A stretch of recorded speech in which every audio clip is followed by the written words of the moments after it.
कुछ निवेदन कर रहा हूँ। 21 नवंबर 2020 में मुझे राष्ट्रीय संस्कृत संस्थान की तरफ से श्री भगवान दास आदर्श संस्कृत महाविद्यालय का चेयरमैन बनाया गया, कुलपति महोदय के द्वारा। मेरे से पूर्व डॉक्टर महावीर अग्रवाल जी। जब मैं चेयरमैन बना और 21 तारीख को मैंने यहाँ का कार्यभार ग्रहण किया, तो मैंने यहाँ पर देखा कि कुछ ऐसी अनियमितताएं हैं जो कि किसी भी संस्था को नहीं करनी चाहिए, या किसी भी संस्था के कार्यकर्ताओं को वे नहीं करनी चाहिए। सबसे पहले मैंने नवीनीकरण की बात की। संस्था का नवीनीकरण नहीं था, वो अक्टूबर 2020 में समाप्त हो गया था। तो मैंने कहा भाई इसका नवीनीकरण कराइएगा। प्राचार्य महोदय से मैंने यही बात की। प्राचार्य महोदय ने कहा कि ठीक है, हम करा लेते हैं। तो मैं आप लोगों की जानकारी के लिए दो बातें निवेदन करता हूँ। एक तो यह है कि जो राष्ट्रीय संस्कृत संस्थान से चेयरमैन बनाया जाता है वह 3 वर्ष के लिए होता है, जो चेयरमैन बनाया जाता है। और वहाँ की जो नियमावली है, आदर्श नियमावली जिसको बोलते हैं 2012, उसमें साफ साफ लिखा है कि उसमें कौन कौन सदस्य होंगे। जो चेयरमैन बनाया जाएगा वो एक प्रबंध समिति बनाता है विद्यालय के लिए, विद्यालय को सुचारू रूप से चलाने के लिए। उस चेयरमैन का अधिकार होता है साक्षात्कार आदि लेना, नियुक्ति आदि करवाना, ये सब उनका कार्य होता है। उसमें एक व्यक्ति होता है चेयरमैन के अतिरिक्त, जो मान्यता प्राप्त जहाँ से वो संस्थान है, जैसे उत्तराखंड संस्कृत विश्वविद्यालय से ये श्री भगवान दास आदर्श संस्कृत महाविद्यालय मान्यता प्राप्त है। एक सदस्य वहाँ का होता है। एक सदस्य जो राज्य सरकार है उसका केंद्र संस्कृत निदेशालय से एक सदस्य होता है। इसमें लिखा हुआ है, ये जो मैंने आपको कागज दिया। 3 हो गए। एक सदस्य होता है जो राष्ट्रीय संस्कृत संस्थान है वहां से आते हैं, 4 हो गए। एक सदस्य होता है जो महाविद्यालय है, वहां का वरिष्ठतम अध्यापक एक सदस्य होता है। और एक सदस्य पेरेंट बॉडी का होता है, जनक समिति, अर्थात जिसने यह महाविद्यालय स्थापित किया, जिन्होंने अपनी भूमि लीज पर दी, उस समिति का एक सदस्य इस समिति में होता है। तो एक सदस्य पदेन प्राचार्य होते हैं, जो भी बनेंगे वो वहां के बनेंगे। ये प्रबंध समिति होती है 6-7 सदस्यों की, जो केवल मात्र 3 वर्ष के लिए होती है और पूर्ण रूप से अस्थायी होती है। पूर्ण रूप से अस्थायी इसको गठित करते हैं राष्ट्रीय संस्कृत संस्थान, केंद्रीय संस्कृत विश्वविद्यालय, जनकपुरी, नई दिल्ली। इस तरीके से भारतवर्ष में जो 21 आदर्श संस्कृत महाविद्यालय है, सभी जगह यही योजना है। ये एक समिति होगी। दूसरी समिति होती है जो पेरेंट बॉडी कहलाती है, जनक समिति, जिन्होंने ये महाविद्यालय स्थापित किया। वह जनक समिति, जैसे ये भगवान दास आदर्श संस्कृत महाविद्यालय है, इसकी जनक समिति प्राचीन अवधूत मंडल आश्रम, श्री भगवान दास आदर्श संस्कृत महाविद्यालय, प्राचीन अवधूत मंडल आश्रम, पोस्ट गुरुकुल कांगड़ी, हरिद्वार, उसका नाम है। तो ये जनक समिति जो होती है ये 5 वर्ष के लिए होती है। वहाँ के जो महंत जी होंगे, जो भी बन जाए, और जो भी वहाँ पर महंत जी जिन जिन सदस्यों को चुनेंगे, जिन जिन कोषाध्यक्ष को चुनेंगे, ये प्रबंध जनक समिति के सदस्य होते हैं। 7 भी होते हैं, 8 भी होते हैं, 9 भी होते हैं, 10 तक भी होते हैं। ये ही लोग जो जनक समिति के हैं और महाविद्यालय का संचालन कर रहे होते हैं, 5% अनुदान देते हैं यहाँ के कर्मचारियों को, इसमें लिखा हुआ है। और 95% अनुदान केंद्रीय संस्कृत विश्वविद्यालय, जिसका पहला नाम राष्ट्रीय संस्कृत संस्थान था, वह 95% देता है। यह जनक समिति 5 वर्ष के लिए स्वयं को चिट फंड सोसाइटी, जो यहाँ का हरिद्वार है कार्यालय, वहां पर रजिस्टर्ड करा। तो ये 2 समितियां होगी, एक प्रबंध समिति, एक जनक समिति, अलग अलग है। प्रबंध समिति का कार्यकाल केवल 3 वर्ष का होता है, जनक समिति का कार्यकाल 5 वर्ष का होता है, जो कि रजिस्टर्ड होता है।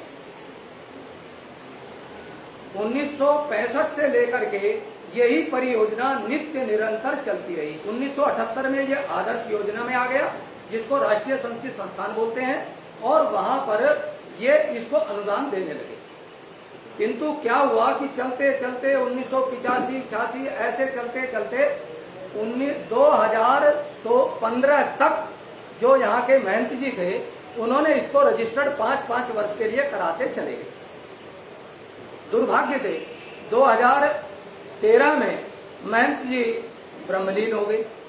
तो जो 2010 से लेकर के 15 तक जो प्रबंध जनक समिति का पंजीकरण कराया गया था, तो वो 2015 तक कराया गया था।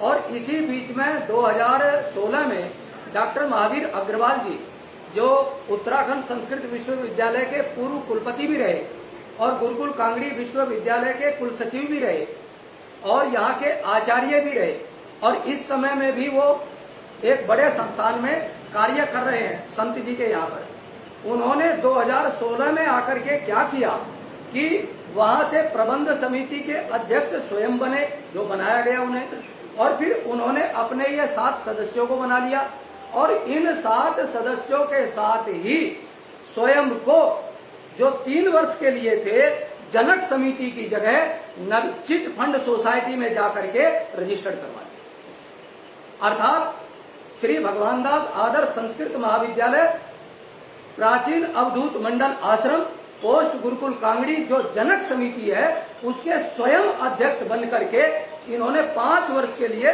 रजिस्टर्ड करा लिया।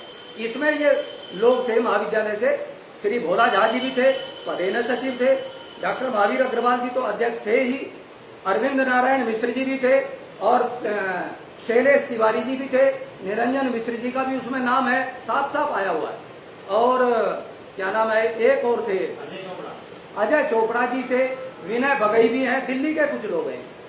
इन लोगों ने जाकर के 5 वर्ष के लिए रजिस्टर्ड करा लिया, अक्टूबर तक हो गए। मैं जब यहाँ पर आया 21 नवंबर 2020 को, तो मैंने इनसे प्राचार्य जी से कहा कि इसका नवीनीकरण तो खत्म हो गया, इसको नवीनीकरण कराइएगा। इन्होंने कहा जी जरूर कराएंगे। नवीनीकरण कराने के नाम से इन्होंने क्या किया कि जो मैंने इनसे लिख करके दिया कि भाई वहां पर जो है लेटर भेजिएगा, जो इसका जनक समिति है, इन्होंने किसी और को लेटर भेज दिया, और मुझे बार बार ये कहते रहे कि प्राचीन अवधूत मंडल आश्रम तो कहीं है ही नहीं।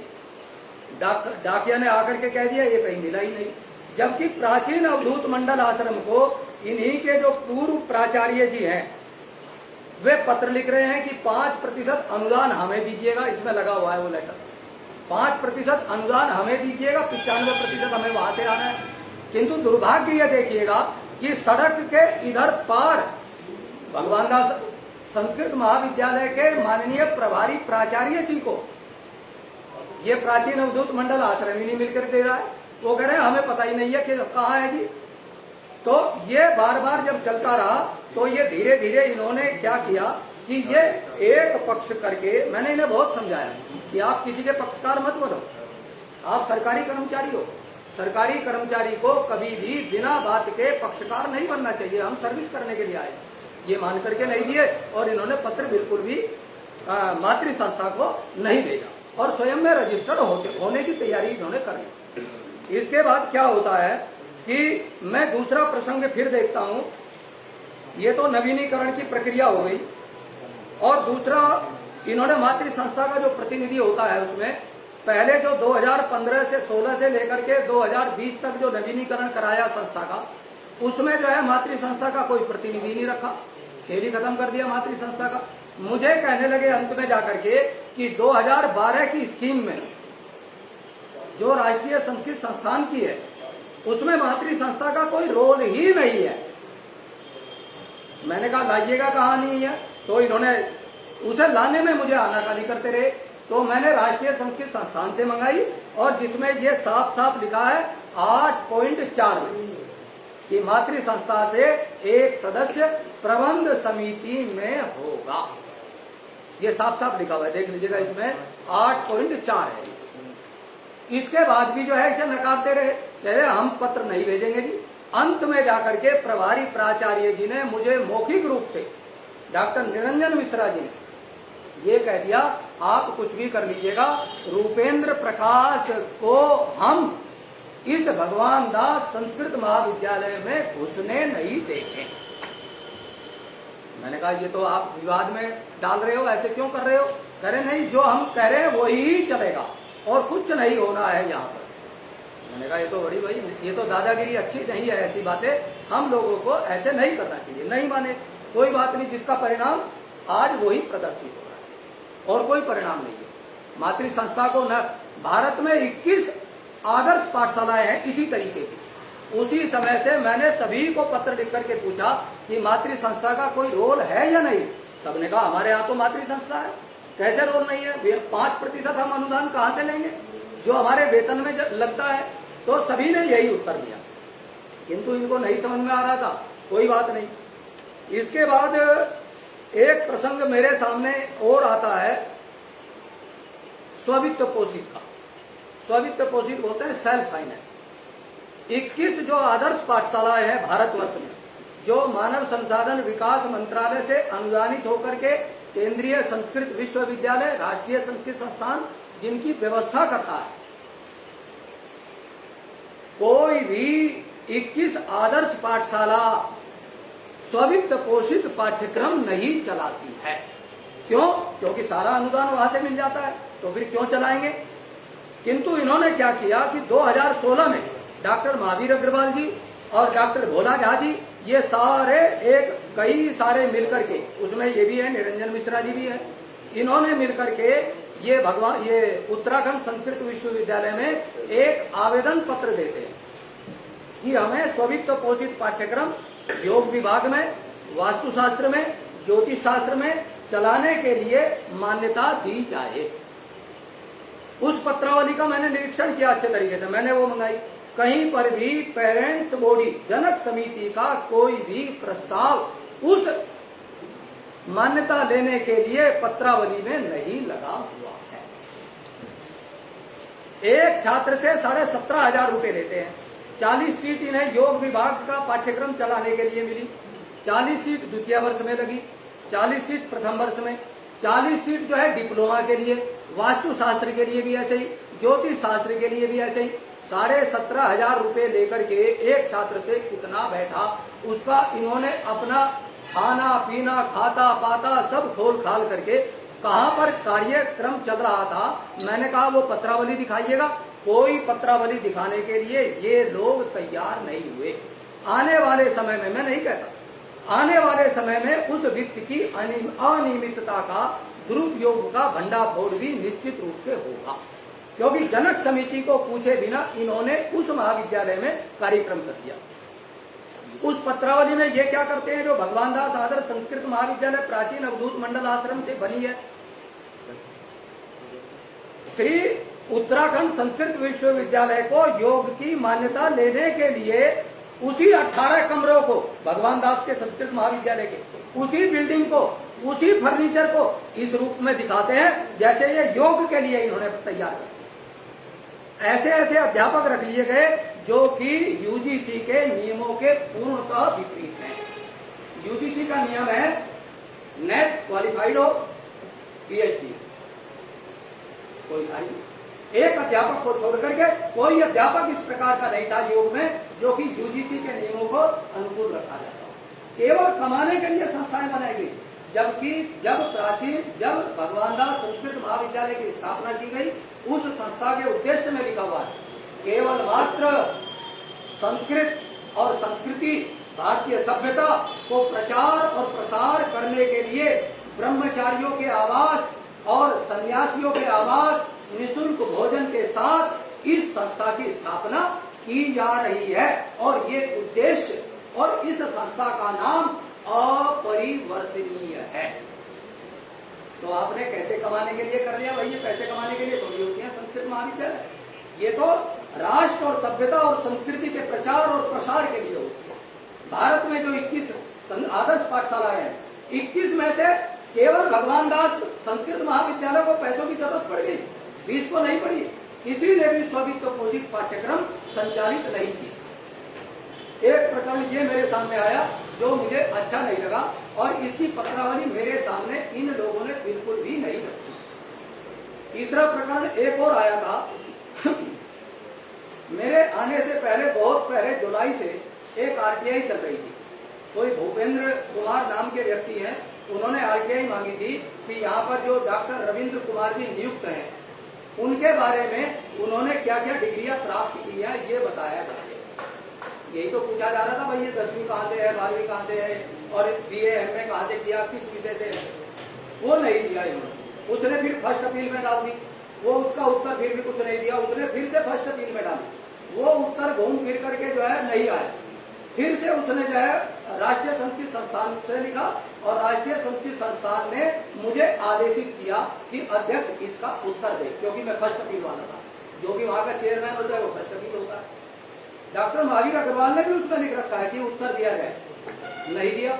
इन्होंने क्या किया कि मैंने इसकी पत्रावली मंगाई, मैं कहा भाई इसका उत्तर देना है, पत्रावली ला करके दे।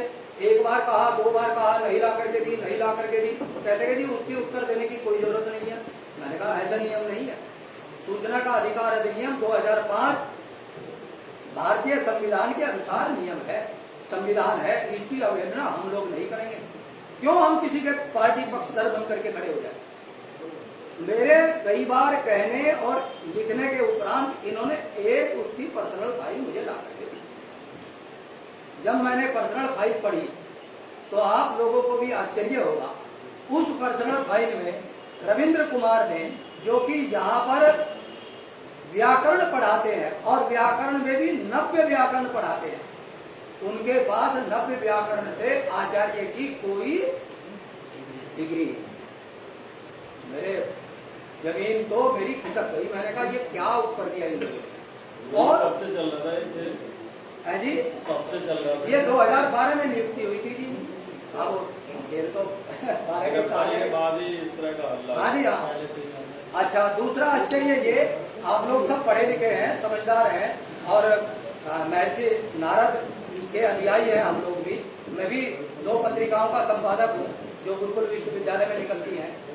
आश्चर्य ये मानिएगा, जो विश्वविद्यालय अनुदान आयोग है उसका नियम है कि जो संस्कृत से एमए होगा, देखिए संस्कृत की भिन्न भिन्न विधाएं हैं।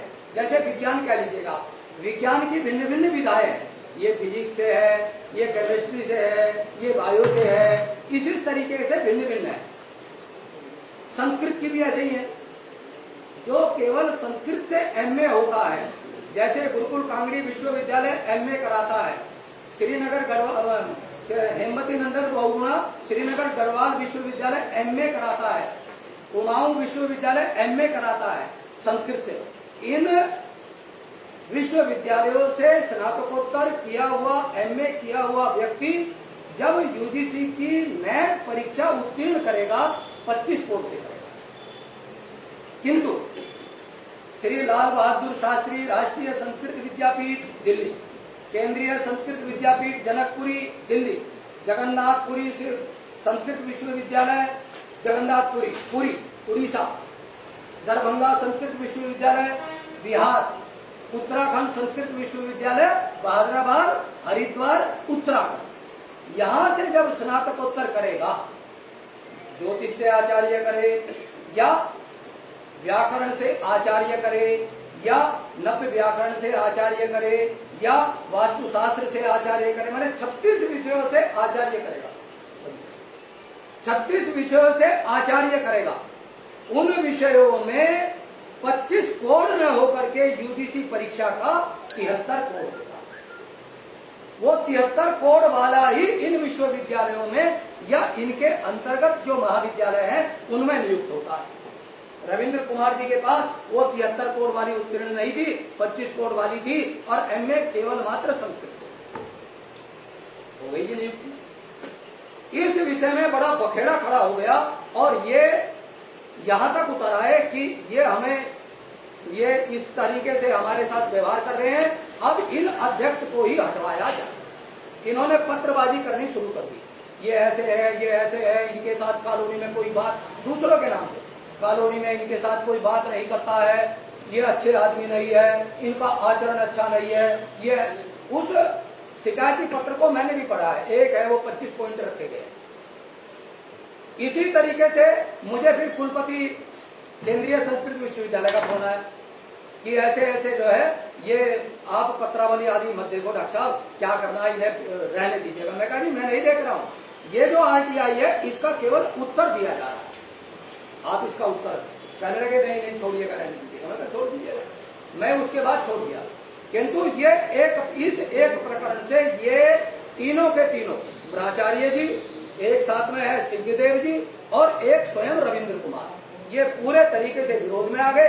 इन्होंने कुछ अपनी गुट के लोग केंद्रीय संस्कृत विश्वविद्यालय में भेजने शुरू किए, वहां तो ऐसे हो रहा है जी, ऐसे हो रहा है जी, ऐसे हो रहा है जी। कुलपति जी ने मुझसे कहा आपकी एक शिकायत आई है जी, ये थोड़ा देख लीजिएगा जी। मैंने कहा जी ऐसे है, ये शिकायत तो बड़े बड़े महापुरुषों की भी आती है, माननीय प्रधानमंत्री जी की भी आती है और राष्ट्रपति जी की भी आती है, पता नहीं कितने लोगों की आती है। यदि वे सच्ची है उनकी खोजबीन कराइएगा, यदि मिथ्या है, ये डस्टबिन इसीलिए तो बनाया गया, उठा करके डाल दीजिएगा या जांच बैठा दीजिएगा। मैं कॉलोनी में किसी से नहीं बोलता, इससे विश्वविद्यालय का महाविद्यालय का लेना देना क्या है जी। मैं दूध पीता हूँ, कॉफी पीता हूँ, चाय नहीं पीता, इससे महाविद्यालय का क्या लेना देना है जी। इस प्रकार की शिकायतें, मैं कहा माननीय कुलपति जी यदि आप कहोगे मैं इस प्रकार की शिकायतें आपकी एक दिन में 1000 भेज दूंगा, कंप्यूटर से तो निकालनी होती है, मैं ये सब टेक्निक जानता हूँ। इसलिए महाविद्यालय को सुचारू रूप से चलने दीजिएगा और इसे आगे बढ़ने दीजिएगा। वो शांत हो गए, किंतु वे शांत कब होते, इन्हें तो परेशानी हो रही थी। एक और प्रकरण आया, तीसरा प्रकरण। महाविद्यालय में एक सहायक लिपिक का पद है जो बहुत अच्छे ग्रेड पर है, UGC के ग्रेड पर है केंद्र सरकार। इन्होंने क्या किया कि किसी ऐसे ही सामान्य पत्र में 2018 में उस पत्र का विज्ञापन कर दिया। जब विज्ञापन किया तो पूरे भारतवर्ष से जहां लाखों लोग बेचारे बेरोजगार हैं और उसकी अर्हता केवल BA है, पूरे भारतवर्ष से 6 आवेदन पत्र आए। आश्चर्य देखिएगा। और 6 आवेदन पत्र भी, उसमें भी 2 अर्ह हो गए, 4 अनर्ह हो गए। स्क्रीनिंग कमेटी जब बैठी, उस अर्ह आवेदन पत्रों में एक तो वहीं का जो कलर उसका बेटा और एक बेचारा और कोई था, 2 ही थे, और अर्ह वाले दूसरे नहीं। ठीक 1-1.5 महीने बाद जो अनर्ह था और थे उनको पत्र भेजा जाता है कि आप अपने और अनुभव प्रमाण पत्र जुड़वा दीजिए। स्क्रीनिंग समिति होने के बाद ये हो रहा है। आप सब जानते हैं जिस दिन डेट समाप्त हो जाती है आवेदन पत्र जमा करने की, उससे अगले दिन कहीं भी आवेदन पत्र स्वीकार नहीं किया कर दिया गया जी। उनके जो अनर्ह थे चारों, उनमें से 2 या 3 ने अपने अनुभव प्रमाण पत्र भेज दिए। जो फिर दोबारा स्क्रीनिंग समिति बैठती है और स्क्रीनिंग कमेटी में फिर से जो एक रह गया था उसको अर्ह कर दिया जाता है, और वो कौन था, डॉक्टर रविंद्र कुमार का साला अंकित भाटी। वो अर्ह कर दिया जाता है उसके आवेदन पत्रों को, और बेचारे वे 3 के 3 फिर बाहर हो जाते हैं। अर्ह करने के बाद उसका जो एक्सपीरियंस सर्टिफिकेट लगा है उस आवेदन पत्र में, उसका न कोई वेतनमान है, न कब से कब तक पढ़ाया ये है, और न उसको कब विज्ञप्ति हुई, उसकी जो है सर्विस बुक क्या है, उसमें साफ लिखा है पूर्णतः अस्थायी रूप से इन्होंने यहाँ पर कार्य किया। जबकि विज्ञप्ति में साफ साफ है कि सरकार के वेतनमान में, सरकारी संस्थान में वह कार्य किया हुआ हो। ऐसे झूठे आवेदन पत्र के आधार पर उसको अर्ह करके 22 नवंबर 2020 को उसका इंटरव्यू था। 21 को मैंने ज्वाइनिंग किया। मैंने कहा भाई वो और कोई कार्य, फूलमाला आदि जो मुझे डाली गई कर लेगी, और कोई कार्य नहीं। मैं चल दिया, मैं भी चाय पानी पी करके। फिर जो है मुझे पता लगा, किसी ने कहा जी वो कल इंटरव्यू भी है, आप उसमें भी आ जाइए। मैंने कहा कल इंटरव्यू है, मुझे जानकारी नहीं, लाइएगा भाई। फाइल देखी तो 2018 की वो, और ये सारी अनियमितता है। मैंने उसमें लिख दिया कोरोना के कारण से इसको अभी स्थगित कर दिया। कहने लगे जी वो तो चल पड़े हैं, एक्सपर्ट चल पड़ा है, ये चल पड़ा है। मैंने कहा एक्सपर्ट जो है उसको फोन मिलाइए। यहाँ तो कोरोना चल रहा है 2020 में, यहाँ एक्सपर्ट आकर के मरेंगे क्या, हमें वैसी बीमारी हो जाएगी। वो एक्सपर्ट को जब मैंने फोन किया वो कह लगे जी मैं तो चला भी नहीं, मैं तो अभी घर में बैठा हूँ, अच्छा किया आपने निरस्त कर दिया। इस प्रकार का षड्यंत्र रूप से उसको भरने के लिए अंकित भाटी को डॉक्टर रविंद्र कुमार का जो साला है, इन्होंने एक पूरा षड्यंत्र रचा। इसके बाद जो है स्वामी शिवानंद जी महाराज जी, वहां से एक आरटीआई आती है, 48 घंटे के अंदर ये निरस्त क्यों किया जाए, जानकारी दी जाए। इन्होंने तत्काल जो भूपेंद्र की जुलाई से लेकर के और अब तक आरटीआई नहीं दी थी, तत्काल 48 घंटे में 24 घंटे में उनके पास आरटीआई पहुंचा दी कि ये अध्यक्ष ने लिख दिया कि कोरोना के कारण से निरस्त कर दिया जाता है। बहुत से लोग मेरे विरोध में आ गए पहले दिन से। अब क्या होता है कि उसी पद को लेकर के इन्होंने 18 तारीख को फिर इंटरव्यू रख लिया था। अच्छा, मैंने जो फाइल का लिख दिया था कि यह दोबारा विज्ञापित की जाए, क्योंकि ये 2018 की है, बहुत पुरानी हो गई है, बेरोजगारी बहुत बढ़ गई है, इसको दोबारा विज्ञापित किया है। कोई विज्ञापन न करके इसको जो है इन्होंने 18 तारीख को, इसी 18 को भरने के लिए फिर लेटर जारी कर दिया जुलाई को। ये कमाल हो गया भाई। ठीक निर्धारित रूप से कि भाई वहां परीक्षा होगी, कौन सा संस्कृत महाविद्यालय है और ये होगा ये होगा। इसके बाद जब वहां सूचना पहुंची, अध्यक्ष को जो है बताया गया, उसने फिर निरस्त किया। जो नए अध्यक्ष बने हैं प्रोफेसर वेद प्रकाश उपाध्याय जी ने, चंडीगढ़ वालों ने, फिर ये कह करके निरस्त किया कि इसको तत्काल रूप से निरस्त किया है। क्यों अपने साले को लगाना चाहता है आदमी? भारतवर्ष में कितने लोग बेचारे बीए डिग्री लेकर के घूम रहे हैं, कितने एमए और पीएचडी डिग्री लेकर के घूम रहे हैं। डिलीट को मैंने सिर पर डिग्री ढोते हुए देखा है। केवल बीए के लिए ये सुविधा हो गई, एक व्यक्ति विशेष के गुट के लिए ये सुविधा हो गई। इस लोग के समूह पूरी तरीके से मेरे विरोध में, यहाँ के गांव के आसपास के वो जाति बिरादरी इस देश में बहुत चलता है ना, यहाँ तक कि मुझे धमकी तक देने लगे। अनेक फोन आए कि इसके साले को आप जो है नियुक्त करवा दीजिएगा, नहीं तो हम दूसरा रास्ता भी जानते हैं। मैंने कहा मैं गुरुकुल का पढ़ा हुआ हूँ, इन रास्तों से भयभीत नहीं होता, मुझे पता है फिर से जन्म लेते हैं हम, फिर से अच्छे तरीके से तैयार होकर के आते हैं, हमें भय मत दिखा दे। इन्हीं कारणों से इन सब ने मिलकर के भगवान दास आदर्श संस्कृत महाविद्यालय के चेयरमैन के पद से मुझे हटाया। इसी बीच में एक और घटनाक्रम होता है, वहां पर 2 महिलाएं योग विभाग में कार्यरत है। उन महिलाओं के साथ उनमें से एक महिला ने एसएसपी साहब के यहाँ पर एक आवेदन पत्र दिया, प्रतिलिपि मुझे कर दी कि मेरे साथ ये 3 लोग, रविंद्र कुमार जी, निरंजन मिश्र जी और सिंहदेव, ब्रिजेंद्र सिंहदेव, ये तीनों ने मेरे साथ ऐसे ऐसे ऐसे ऐसे अव्यवहारिकता का व्यवहार किया।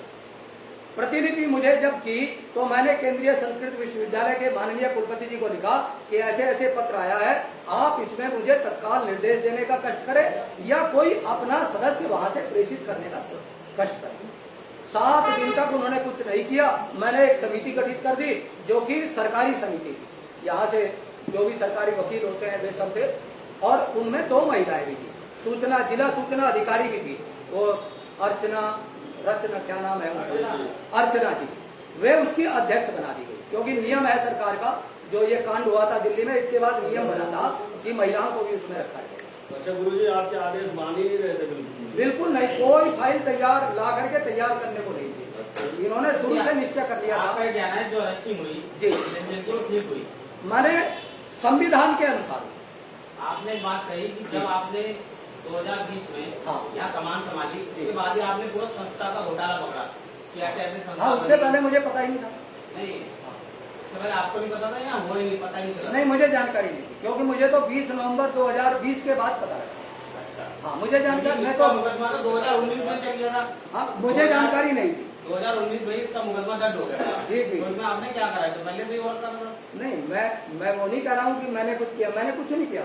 वो तो मुकदमा जब हुआ और उस समय में नहीं था, और जब इसकी जांच समिति हुई तो फाइनल हुई, जो भी चार्जशीट आदि लगाई, मैं उस समय उसमें नहीं अंदर।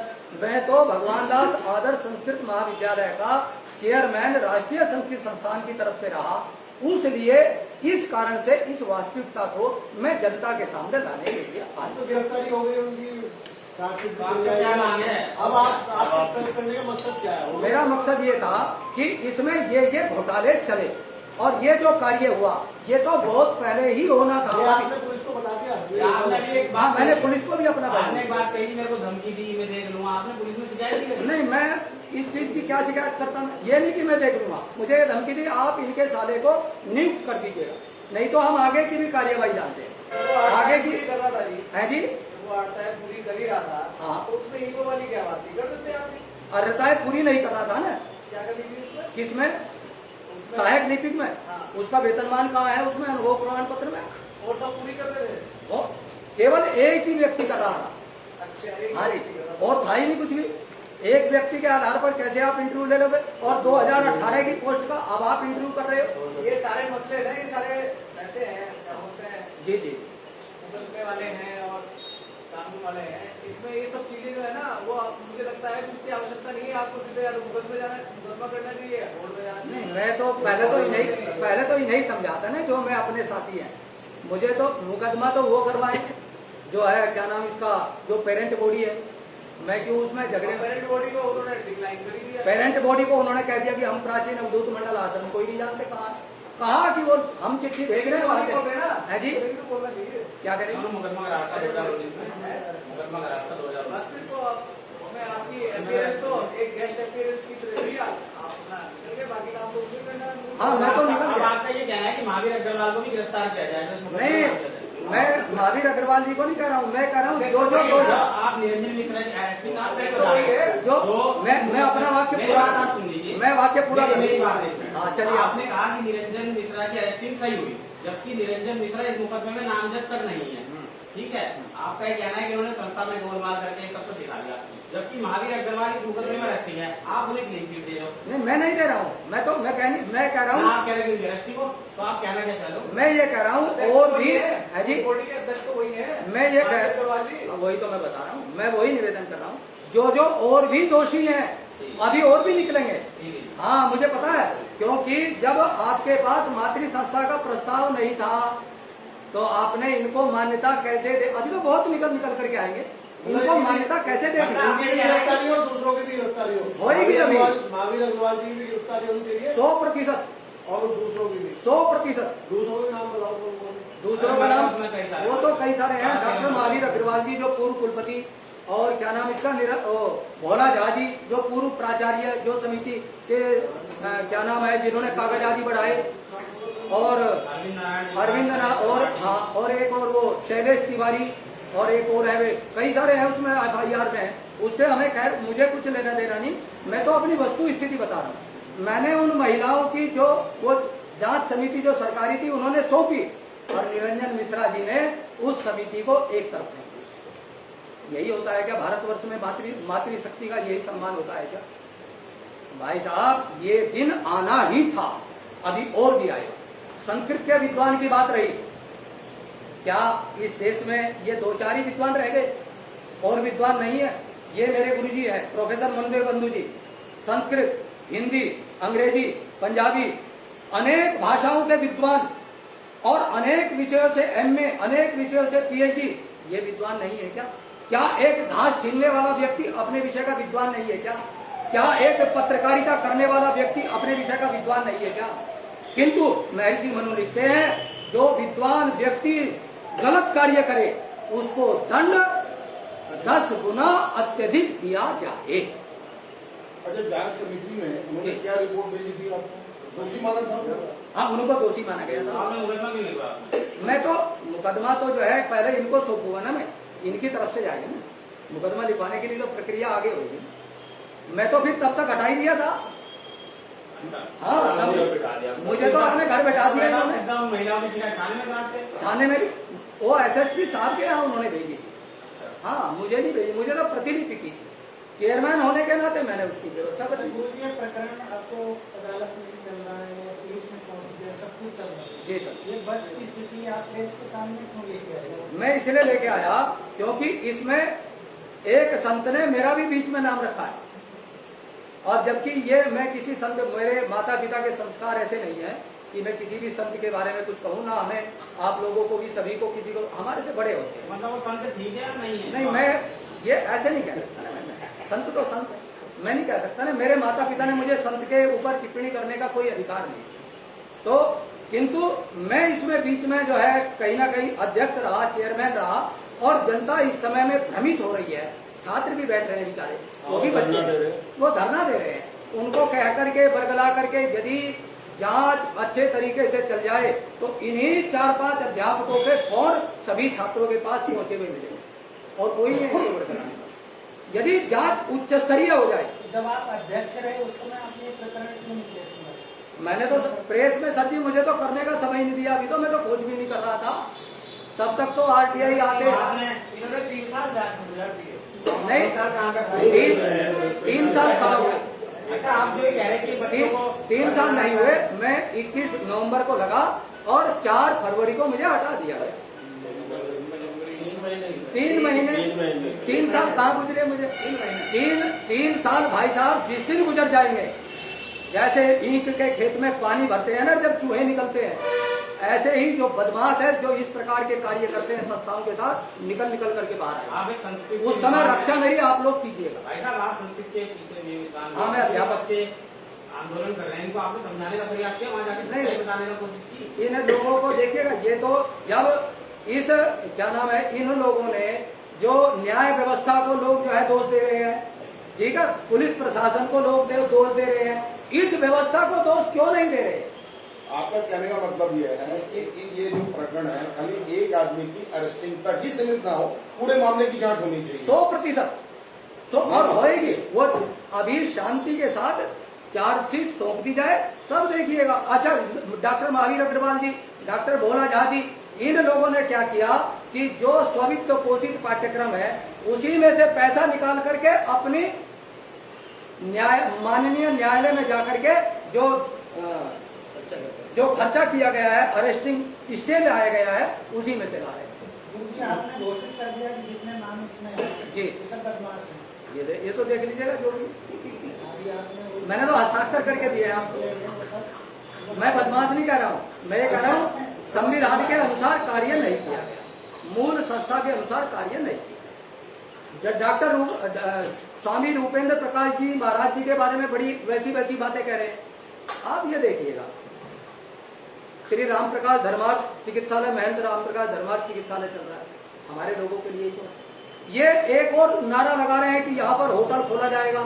मेरे सामने भी ये बात आई थी, कभी भी मैंने उनको निवेदन किया था, मेरे रहते हुए कोई होटल नहीं खोला जाएगा।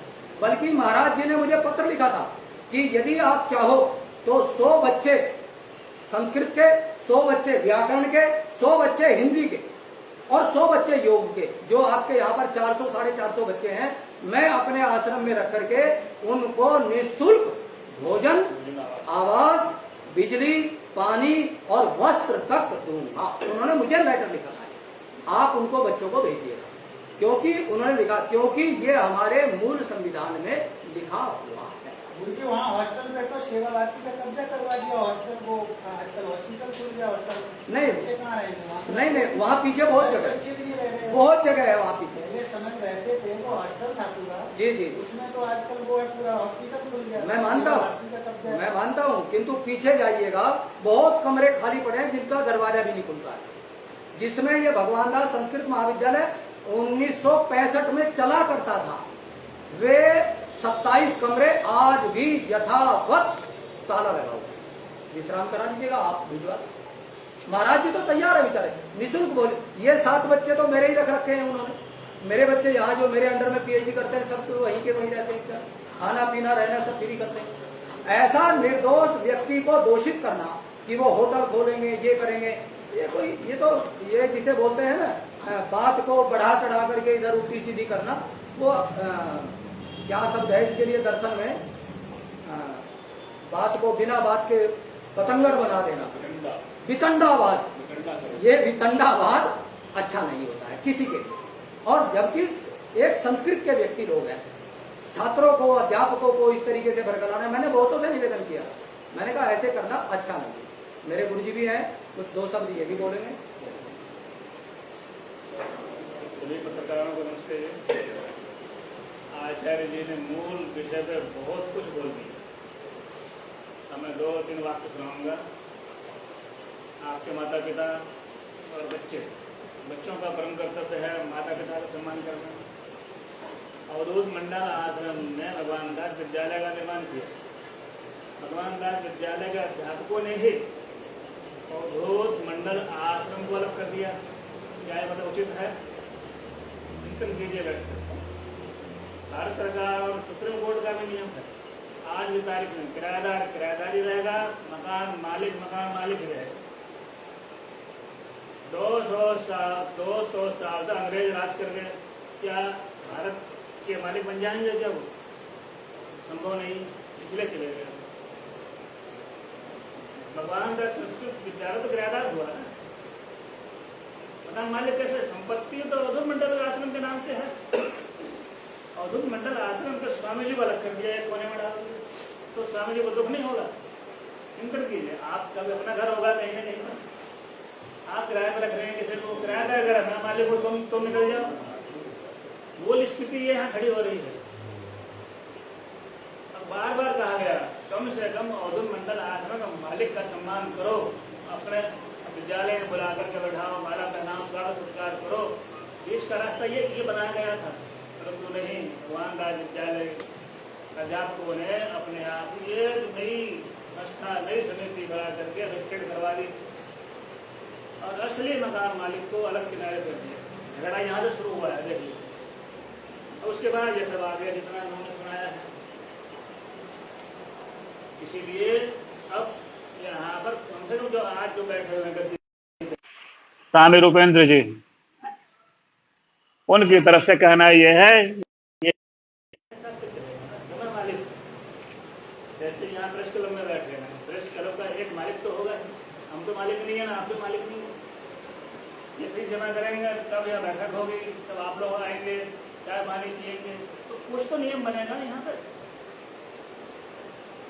इसलिए इन्होंने जो कुछ कहा है वो अपने आप में सत्य है। अब आगे धीरे धीरे एक कागज बोलेंगे, दूसरा निकलेगा, दूसरे में तीसरा, तीसरे में चौथा, कुछ न कुछ निकलता चला जाएगा। अब हमारा कर्तव्य ये है जो सत्य छुपा हुआ है उसको ढूंढा जाए, और जो मूल संस्था है अवधूत मंडल आश्रम उनको ऊपर रखा जाए, भगवान दास विद्यालय को नीचे रखा जाए। जो असली मालिक हैं उनसे पूछा जाए आप क्या चाहते हैं, भगवान दास विद्यालय चले अथवा नहीं चले। वो कहते हैं चले तो मेरे हिसाब से चले, मुझे अलग कर देंगे स्वामी जी को दुख होगा, वो भी कहीं जाएंगे, फिर समाज में जाएंगे। हाँ, पहले वो समझौता करने का पूर्ण प्रयास किया गया, ऐसा मत समझिए। पुलिस से बाहर अगला मान नहीं रहा, नहीं स्वामी जी कुछ है नहीं, अवधूत मंडल आश्रम कुछ होता ही नहीं है, हम सब कुछ है। इस स्थिति में ये सारे समस्याएं हो रही हैं। अब उसका समाधान क्या हो, भविष्य के गर्भ में छुपा हुआ है, मुझे भी पता नहीं, ना इनको पता है। कल को क्या होगा किसी को नहीं पता। आप क्या स्वामी जी के प्रतिनिधि के रूप में बोल रहे हैं? नहीं, ये इन्होंने मुझे बुलाया। साथ में एक अध्यापक है, साथ में हम किसी की तरफ से नहीं, किसी की तरफ से नहीं है। हम तो सत्य को किसी पद पे नहीं है संस्था। नहीं, मैं तो समाज के सामने, क्योंकि आप लोगों के पास ये विद्या है, सबके सामने आप वस्तु स्थिति ला देते हैं। स्वामी जी के समर्थन में ही मतलब नहीं, मैं संविधान के समर्थन में, संविधान के समर्थन में आए, क्योंकि मैंने वो विषय पढ़ा था, इसलिए मैं आप लोगों के साथ। बहुतों ने पढ़ा, पूरा देश पढ़ रहा, विदेश पढ़ रहा, जी जी, मीडिया में भी चल रहा है। आप भी पढ़ के आए ना, तो इसलिए मतलब आप ही ने विषय उठाया, तो स्वामी जी क्यों नहीं आ रहे थे? वो भी आ जाए, हो सकता है वो बाद में या कैसे भी आए, जो तो वे जाने। अब मैं आप तो एक काम कर लो। जी सर, बहुत देर होगी, मैं ये निवेदन कर रहा था कि आपकी मांग क्या है, बस वो बता दो, क्या चाहते हो आप? मेरी ये मांग है जी, समाज के सामने जो वस्तु स्थिति है कि प्रबंध समिति केवल मात्र 3 साल के लिए होती है, अस्थायी होती है, और जो जनक समिति है वो 5 साल के लिए होती है, वो अपरिवर्तनीय होती है, जो वहाँ पर रजिस्टर्ड होती है। ये समाज के सामने आए कि इन लोगों ने 2015 से लेकर के 2020 तक जो डॉक्टर महावीर अग्रवाल जी, डॉक्टर भोला झा जी, इन लोगों ने जो कार्य किया वो गलत किया, बस ये मैं चाहता हूँ। सबकी गिरफ्तारी की मांग करते हो? अब ये तो क्या है एक बार है जी, कह दो, एक बार कह दो। वो तो जो है संविधान बताएगा जी क्या होता है। हाँ, कानूनी वो तो कानूनी प्रक्रिया है।